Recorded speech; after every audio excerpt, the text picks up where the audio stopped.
Odilon, qui était très chaud ce matin. Alphaba, qui aussi est venu extrêmement chaud ce matin. Alphaba Odilon, vous avez en présence de vous Dr Khalil Aïssata Keita. Alors, le missionnaire. Encore, bonjour. Docteur le missionnaire, bonjour. Première question, nous allons aller avec l'administration. Pour vous, en tant qu'ancien chercheur, quel est votre regard de l'administration guinéenne, surtout à partir du moment où, depuis plusieurs années, on parle de la réforme de l'administration, de la modernisation de l'administration guinéenne? Bon, écoutez, merci beaucoup pour cette question. L'administration guinéenne, à l'instar de l'administration publique en Afrique de façon générale, est une administration dont le modèle est calqué sur celui français. Donc, ce qui veut dire que c'est une administration d'abord et avant tout une administration de commandement, une administration de hiérarchisation. Et ce qui fait qu'aujourd'hui, la tendance est de passer de l'administration de commandement vers une administration de développement. Quelle est la différence? La différence, c'est que l'administration de commandement, il y a une forme de subordination systématique entre un chef qui se place au sommet de la pyramide et puis en bas, vous avez des agents d'exécution qui ne reçoivent que des ordres à exécuter sans forcément s'assurer de la nécessité entre la cohérence de ces ordres-là et puis les préoccupations des administrés. Pensez-vous que les autorités sont en train d'œuvrer dans ce sens? Et bien sûr, je pense que c'est... Qu'est-ce qui le prouve? Quand on dit la refondation de l'État avec le changement... Mais ce n'est qu'un slogan, d'abord. Ce n'est pas que slogan. On voit très bien clairement que la première chose à changer dans le cadre d'une administration de développement et d'administration au service des administrés, je pense que c'est la justice. Or, nous voyons clairement aujourd'hui que la justice est dans une situation de transformation, aussi bien des acteurs que... Docteur, est-ce que vous voudrez vous dire que les administrés sont dans une logique d'ignorance des droits qui leur sont reconnus? J'allais dire ignorance, mais ignorance, si vous voulez, créée et entretenue par l'État. L'État en Afrique est dans une situation de brinque-ballement. Il ne joue pas clairement son rôle. Les administrés on essaie de le mettre dans une situation de peur récurrente. Et ce qui fait que malheureusement, ils ignorent leurs droits. Ils ignorent d'abord le droit, mais aussi ils ignorent leurs droits et ils ignorent toute possibilité de contestation des décisions prises par l'administration. Et je pense que c'est fait exprès d'autant plus que ça permet aussi à cette administration qui a une tendance autoritaire de bien justement dominer ces administrés-là qui malheureusement ignorent certes, mais ignorent toute possibilité de contestation des actes pris. D'accord. On parle de l'administration, la bonne gouvernance, ça rime avec ce rapport de l'inspection générale d'État. Vous, en tant qu'enseignant-chercheur, quelle analyse faites-vous de ce rapport? Justement, parlant de ce rapport-là, ça vient encore corroborer ce que je disais tout à l'heure, que les nouvelles autorités ont une volonté manifeste. Justement. Mais la volonté ne suffit pas, monsieur. Il y a des actes. Il faut poser les actes. Il faut poser les actes. Et ces actes-là commencent déjà par ce rapport-là. Oui. Vous voyez bien que ce rapport est quelque peu péremptoire. Un rapport décrié. Décrié, bien sûr. Au-delà même qu'il soit décrié, lorsqu'on voit un peu la réaction qu'a eu le Premier ministre Dr Bernard Goumou, qui suppose qu'au regard du contenu de ce rapport-là, il faut procéder à la permutation des directeurs de conseil. Est-ce que c'est une solution? Écoutez, ça c'est des choix politiques. Vous avez mais est-ce qu'un choix la logique voudrait quoi? Oui, la logique. Ça c'est des choix politiques. D'accord. Le plus important, c'est qu'il y a la volonté des nouvelles autorités vraiment à changer. Une volonté qui ne nous permet pas de sortir de la galère. Non, la volonté ne suffit pas. Écoutez, c'est pas que la volonté, parce qu'il y a déjà le rapport qui est un rapport établi. Décrié. La volonté, c'est quoi? La volonté va consister à dire, nous allons établir un rapport. Et là, on va dire, mais c'est pas suffisant. Dès lors que la parole n'est pas liée à l'acte, mais on n'est pas sur la parole à l'acte. Il y a un rapport qui est établi. Et ce rapport-là est un rapport qui est tout sauf un rapport complaisant, parce qu'il y a des organismes, des structures. Il y a des zones d'ombre. Ce qui nous amène, par exemple, il peut y avoir, s'il vous plaît, qui m'amène à vous poser la question de savoir. Vous allez poser votre question. Ce qui m'amène à vous poser la question de savoir. S'il vous plaît, ce qui m'amène à vous poser la question de savoir. Est-ce qu'il fallait sanctionner? Il peut y avoir des gens qui ne seraient pas d'accord, bien évidemment, du contenu de ce rapport. rapport-là, et ce qui est tout à fait logique et plausible, parce que un rapport ça bien ne va fait, pas... ça mérite pas il n'y a une conférence jamais de un presse. rapport bien fait. Un rapport peut être bien fait pour toi, mais peut être moins pour moi. Donc c'est une question... Si le rapport n'est pas explicite, une inspection, elle est faite pour améliorer les choses. Il est subjectif, d'autant plus que l'effet peut être relatif. Ce qui est bon dans le rapport pour toi, eh ben écoutez, si le rapport est établi contre moi, je ne le trouverai pas du tout un rapport bien établi. Je parlais toujours du côté des rapports partiels, sélectifs et établis avec convenance. Et donc voilà, ce qui est bien pour docteur, vous peut ne pas vous qui êtes spécialiste des questions de droit administratif, aujourd'hui, quelle image, quelle fonction publique serait bonne pour la Guinée? Est-ce qu'il faut faire comme la France, où nous avons 3 catégories de fonction publique, la fonction publique de l'État, la fonction publique territoriale ou hospitalière? Quelle fonction publique pour la Guinée? Oui, mais c'est ce que j'ai dit tout à l'heure là. C'est ce que je disais d'emblée, que la fonction publique, voilà, ça va un peu dans le sens de l'administration.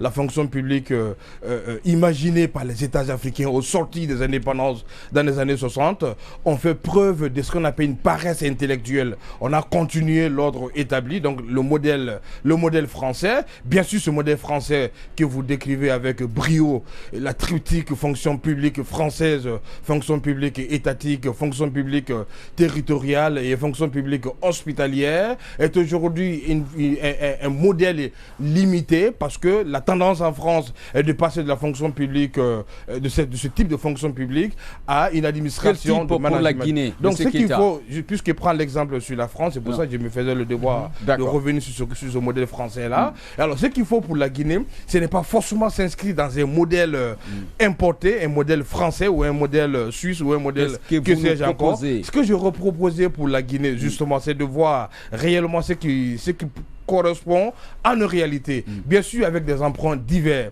Maintenant, ce qui correspond à nos réalités, et on voit clairement aujourd'hui qu'il faut développer la fonction publique étatique, ça c'est une évidence, mais il faut aussi, à côté de cela, développer une fonction publique territoriale, et Dieu merci, le CNT à sa tête, le président Dansa Kourouma, docteur Dansa Kourouma, a fait voter justement une loi portant sur la fonction publique locale. Quel est l'avantage qu'on pourrait tirer de l'institutionnalisation d'une fonction publique?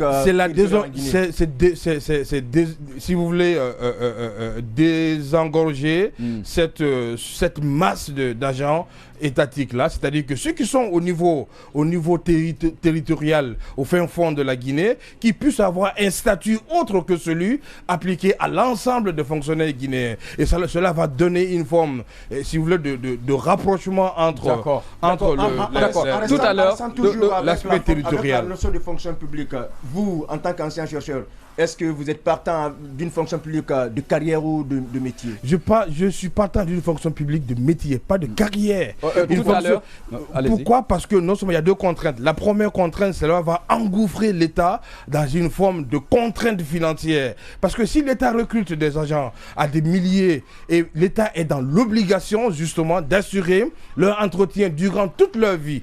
Le seul moment où on va sortir de la fonction publique, c'est il y a des moments bien définis par la loi, soit c'est la retraite, soit c'est la démission, soit c'est des raisons de convenance. Mais dans tous les cas, l'État est dans l'obligation, même après la sortie de la fonction publique, l'État est dans l'obligation d'entretenir l'agent public. Et c'est qui est très coûteux pour l'État. Or, si nous optons pour une fonction publique de carrière, une fonction publique, de métier, et là, il va y avoir une forme de contrat de performance. Voilà. Vous êtes recruté à exécuter telle mission, dès lors que la mission est terminée, et là on vous remercie, vous passez à autre chose. L'État aussi passe à autre chose. Et c'est ce que je disais tout à l'heure là, les États africains n'ont pas compris cela. On s'est lancé tous ensemble derrière le modèle qui était en vigueur jusque-là, avant l'indépendance. Tout à l'heure, certainement vous avez entendu, on parle des permutations, des DG, des DGA, ainsi de suite. Cela vous inspire quoi? Cela m'inspire, encore une fois, cher monsieur, que c'est un choix politique.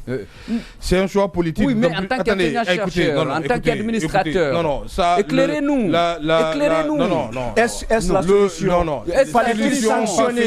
Faut-il sanctionner les cadres qui n'ont pas été à la hauteur? D'autant plus qu'on nous apprend que beaucoup parmi ceux-là qui sont venus de la diaspora ont présenté des Je réponds en 2 temps. Ça, c'est un choix politique. Que le Premier ministre décide. Ce qui ne marche pas. Oui, écoutez, pour vous. Non. Encore une fois, pour vous. Mais est-ce que le Premier ministre, quand il propose... Vous ne voulez Est-ce pas que ce répondre choix à la politique, question. Moi, c'est un choix ce choix politique rime-t-il avec les politiques publiques dont on peut Est-ce que rêver c'est bon ici, pour la nation? C'est bon ou pas bon pour la nation? Encore une fois, nous avons des responsables. Votre avis dans Nous avons un Premier ministre, nous avons un président de la République, nous avons un Premier ministre, nous avons des institutions qui sont mises en place, qui ont la légitimité et qui ont en charge de gérer l'État. S'ils prennent des décisions, c'est parce que, au fin fond, vraiment, dans leur intime conviction, ils ont déjà mesuré les avantages et les inconvénients. Maintenant que le Premier ministre fait ce choix-là, de permuter le DG et DGA, certes, ça peut paraître pour la plupart des observateurs un peu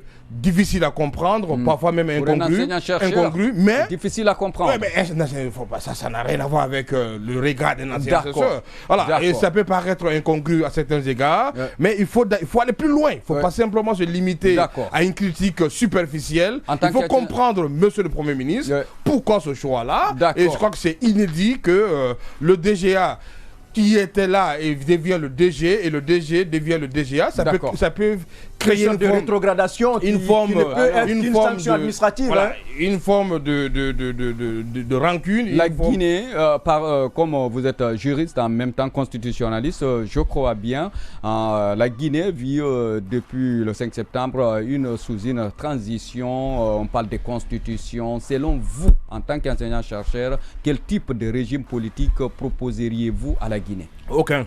Ah bon? Aucun. Pourquoi? Aucun. Alors, ni présidentiel, ni parlementaire, ni semi-présidentiel. Je ne propose aucun type de régime politique. Donc, qu'est-ce qui est bon pour la Guinée? Qu'est-ce qui est bon pour la Guinée? Sérieux 2 secondes. Sortons de ce type conceptuel de classification de régime politique, présidentiel, parlementaire, je ne sais que d'autres encore. Sortons de cela. D'accord. En aucun cas, la France va dire nous sommes un régime parlementaire, nous sommes un régime présidentiel. La Constitution ne le dit pas.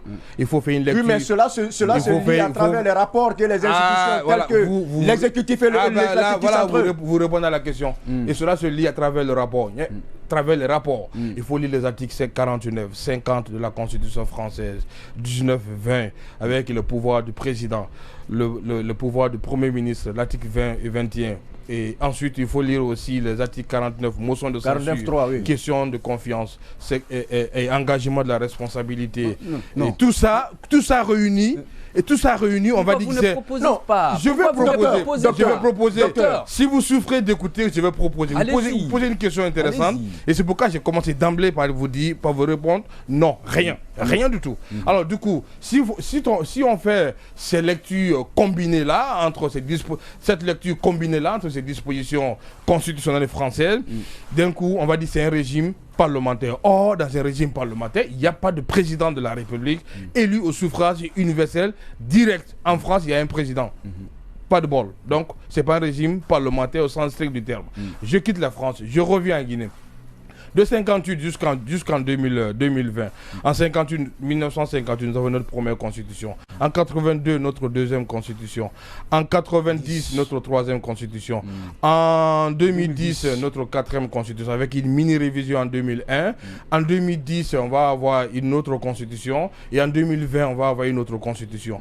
Et là, maintenant, nous avons la charte comme élément constitutionnel de notre pays. Alors, une fois on regarde tout ça, on va voir, est-ce qu'à un moment, on avait dit la Guinée c'est un régime présidentiel, la Guinée c'est un régime parlementaire, ça n'a jamais existé. On a fait une confusion des polémiques. Pour éviter cette confusion, nous sommes en 2023. Maintenant, pour éviter cette confusion, on peut être en 2023 et rester... La qualification, moi je pense que la qualification des régimes politiques, vous corroborez avec moi que cette qualification dépend des rapports. Pas que... des rapports que le pouvoir exécutif et le législatif. Oui, mais pas que, justement, voilà, pas que. Ça, c'est la base. La qualification, la définition d'un régime politique résulte de 3 choses, même 4. La première chose, justement, les interactions entre les pouvoirs publics. Je vais faire vite. La deuxième chose, la séparation des pouvoirs. La troisième chose, le jeu des partis politiques. Le système partisan, comme en Angleterre, le bipartisme dominant. Il n'y a pas que 2 partis, mais le bipartisme dominant. Très bien. La quatrième chose, c'est la pratique. Donc, une fois tout cela réuni, On va faire en sorte que la constitution qui sera rédigée en Guinée, je parle en tant qu'enseignant-chercheur, En tant qu'enseignant-chercheur, vraiment, bien entendu. de façon conceptuelle, Oui. je n'ai aucune autorité à venir parler de constitution ou l'élaboration de constitution de la part de qui que ce soit. Oui. Je vous donne mon opinion Oui. en tant qu'enseignant-chercheur. Alors, je vous disais, s'il faut mettre en place une constitution, je pense que la meilleure des choses à faire, et c'est là aussi un regard personnel que j'aimais là, je crois que c'est la meilleure option, empruntée d'ailleurs par le CNT, c'est de voir nos rapports entre nous. Qu'est-ce qu'on veut? On met tous ensemble, on crée une boîte à outils. Oui. On crée cette boîte à outils là, on met nos idées, on rassemble nos idées, on se dit, Donc on invente la roue. on n'invente pas la roue. Et là, Bien justement, sûr, vous c'est ce que confondez. vous dites là. Vous confondez ce qu'on appelle l'épistémé, c'est-à-dire le socle et le substrat de la Constitution. Ça, on n'invente pas. Ça, c'est universel. Pour dire, comme élection du président de la République, la séparation des pouvoirs, la souveraineté, la notion de démocratie, la notion de droit et liberté fondamentale, c'est des choses qu'on n'invente pas. Ça reste. Maintenant, les ingrédients pour habiller ces choses-là, ces éléments-là, et là, ces ingrédients-là doivent refléter nos réalités. Voudrez-vous dire que ce qui est bon pour la Guinée aujourd'hui, c'est une constitution qui tienne beaucoup plus compte des aspects sociaux que politiques? Ce qui compte pour la Guinée a toujours été et devrait toujours être une constitution fondée sur nos volontés, sur nos aspirations. Un retour Et alors vers l'achat de Kourkanfouga? Non. L'achat de Kourkanfouga s'appliquait aux personnes qui étaient nées dans ces années-là. Oui, mais sauf qu'il y a des aspects dedans qui sont toujours intéressants. 1900, oui, ça, c'est ce qu'on appelle emprunt intelligent. Ça, on le récupère. On le récupère aussi en France, on le récupère aussi en Angleterre, aux États-Unis, au Sénégal, au Mali. Donc, mais on les réadapte. Il faut rêver à avoir une constitution hybride. Chez nous, il faut rêver alors à avoir une constitution hybride. De faire ce qu'on appelle un mimétisme inintelligent. Il y a le mimétisme, comme disait Aristote d'ailleurs, la première qualité de l'homme, première qualité humaine est d'imiter. Mais il faut savoir imiter. Et Montesquieu disait qu'il est d'un très grand hasard si les lois d'une nation peuvent convenir à celles d'une autre. Il s'agit d'imiter, mais il faut faire ce qu'on appelle l'esprit. Il faut avoir ce qu'on appelle l'esprit critique. Ouais. Il faut socialiser justement ces normes empruntées là. On prend dans l'achat de Kourkanfouga, on prend dans le modèle sénégalais, on prend dans le modèle malien, on prend dans le modèle français. Donc il faut une constitution hybride. Vous êtes d'accord avec moi? Pas une constitution hybride, une constitution guinéenne, c'est tout. Une constitution guinéenne qui, comme dit le CNT d'ailleurs avec brio, qui nous ressemble et qui nous rassemble. Il n'y a pas de constitution hybride, c'est une constitution. Une fois tous ces éléments-là empruntés, ils doivent être tropicalisés. Bon, pas trop, j'aime pas trop le mot tropicalisé parce qu'il y a une connotation colonialiste, mais il faut que ces éléments-là soient justement passés au laser guinéen et qu'ils soient vraiment vérifiés et acceptés par la conscience collective guinéenne. En tant que guinéenne. juriste constitutionnaliste, accepté par la conscience collective guinéenne, ce qui effectivement est la dernière réponse à la question aussi.